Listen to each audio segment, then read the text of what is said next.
నాకు ఎప్పుడైనా హీట్ చేసినప్పుడు, పిల్లలు ఎక్కువగా స్టమక్ పెయిన్ అన్నప్పుడు, మా ఇంట్లో ఎవరికైనా వేడి చేసినప్పుడు ఈ జావని చేసి ఇస్తానండి. ఈ జావ తాగిన 5 నిమిషాలకే వేడి అన్నది చిటికెలో మాయమైపోద్ది. అంత బాగుంటుంది.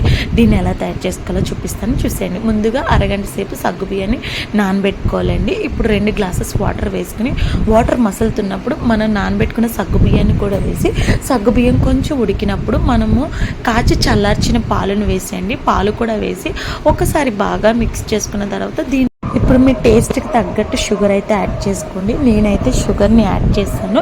యాడ్ చేసిన తర్వాత ఒక్కసారి బాగా మిక్స్ చేసుకుని అది బాగా మసలాలండి. మరీ చిక్కగా అయితే తాగకూడదు, పల్చగా తాగితేనే చాలా ఎఫెక్టివ్గా పనిచేస్తుంది.